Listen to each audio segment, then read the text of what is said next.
Hey everybody, it's me Anthony, or some of you may know me as AMJ, and while I'm not making videos for this YouTube channel, you see me playing a lot of classic Tetris. My main playstyle in NES Tetris is DAS, and so far my personal best as of recording this video is 2 max outs. I have dabbled in learning all types of different hypertapping grips, but just haven't been consistent enough with hypertapping to really warrant the switch. But really, none of this background information matters because we're going to be discussing the new technique that you see players adapting called fly heck or rolling. You may have actually seen me in aGameScouts' most recent video on the topic, which I was extremely flattered by. Anyways, I've been extremely intrigued by this new playstyle to the point of actually wanting to jump on the bandwagon and learn it. And it's also to stay relevant. But instead of making this video a broad tutorial on rolling, since Scouts videos do a perfect job at doing that, we're going to be actually looking at and dissecting my grip for rolling. While I haven't gotten any really high scores yet with rolling, and that actually hasn't been my focus in learning this technique, I have been able to show some pretty consistent and fast piece movement in my games. So really, I just hope that this tutorial will help either someone who's new to rolling or has been struggling with learning the new technique and giving them some tips and pointers at what has helped me in learning this strange new way of playing Tetris. So, let's begin. For starters, and like I said before, I am someone who has learned a vast amount of hypertapping grips, and while I haven't gotten good enough to actually warrant switching to hypertapping, I do need to talk about one grip in particular. That, of course, is Joseph Saley's grip, which was the first hypertapping grip that I actually learned, and is a fundamental reason why my rolling grip is the way it is.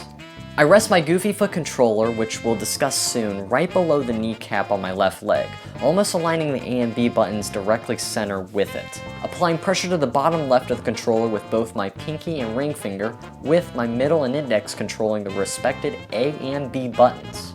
It's actually not too far off from playing keyboard on an emulator. My thumb going left and right on the D-pad, and then my right hand rolling the side of the controller.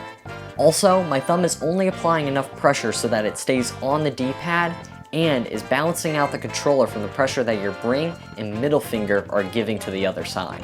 You want to make sure that you're not actually pressing in the D-pad when you're applying this pressure. Overall, my grip is somewhat like a modified and mirrored version of JD's grip in that sense. But why am I rolling with my right hand when aGameScout is rolling with his left? Because unlike normal hypertapping, rolling seems to have less of a priority when using either your dominant hand or your non-dominant hand. After finding my rolling grip, I actually was asking myself this same question, and it wasn't until I had a pen in my hand that I knew the answer why.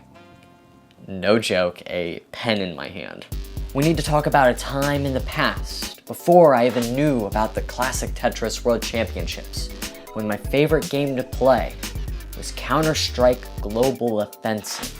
One YouTuber that I still heavily follow to this day is the War Owl, who does various kinds of videos surrounding the game CSGO.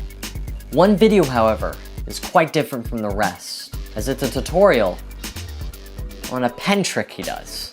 In the tutorial, he shows you what seems to be a simple process, flipping a pen through your fingers and then being able to loop it as many times as you want. It turned out to be quite a challenge, but a challenge that I was up for, and now has become one of my most favorite habits to do with my writing utensils. The motion of this pen flip is extremely similar to that of rolling, and I found the dexterity that I gained to be vital in why I was able to learn the technique fairly quick, and with my writing hand nonetheless. Anyways, I just thought that this was an interesting topic myself, and worthy of making the tutorial because if you're having issues just getting the idea of rolling your fingers under the controller, this pen flip might just help you. So because of this set of circumstances in making me roll with my right hand, I've decided to use the Goofy Foot NES controller as my controller for rolling. If you don't already know, the Goofy Foot NES controller is just your normal NES controller, but modified so that it works upside down. Initially created by Steve DeLuca to help improve his own hypertapping by making the D-pad on the right side, has now turned into a full-on business for him with his online store, Total Radness. I made a more in-depth video on this controller that will pop up hopefully here on the top right of your screen if you want more information on it. For myself and a few other Tetris players, the Goofy Foot controller has become a necessity in allowing us to roll both precisely and fast with our right hand. If you're interested in buying one of these, I'll have a link down below in the description of this video. I know it's a really handy controller to have lying around in this game room, and you can buy it either fully modded or in a kit form. For my controller, I'm rocking a medium tight D-pad that has a clicky feel to it. I tried a loose one, but it was very difficult to find that consistent pressure that you want your thumb to be at. After doing all these things and putting it together, it just still seemed like rolling wasn't really working for me.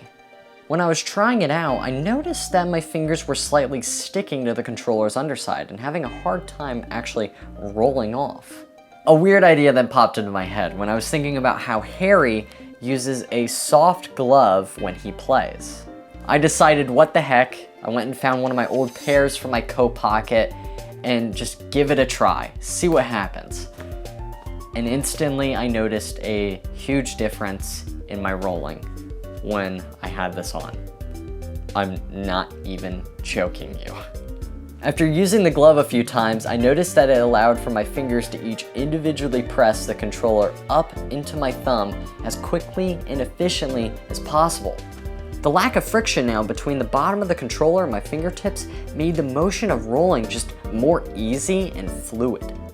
I'm also making sure to use the same tips made by Rob Scallon in his video, such as using your fingertips and trying to follow through with the rolling motion on the bottom of the controller. Another tip that I have is not to roll too fast, as inputs can sometimes not register if you're rolling at insanely high speeds. So going a bit slower to make sure each input is made seems to be better and more consistent.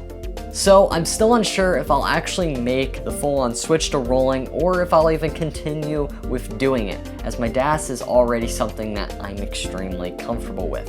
However, I do believe that this is much more of a feasible goal for me to learn than hypertapping. I seriously can't wait to see what the future holds for rolling in NES Tetris, because so far it's been insane, and I hope that this video was somewhat helpful in some sort of way for those who are trying to learn it. The tips I shared in this video today were ones that just so happened to work for me, and if you're finding that a few of them aren't really helping you out, then keep on experimenting and you'll soon find what does work for you. Anyways, I really hope you enjoyed this video because it was something completely out of the blue that I felt really compelled to make. And if you found anything in the tutorial helpful, then that is awesome. And I'd love to hear it down below in the comment section if you'd be so kind to leave a comment as to what that may have been.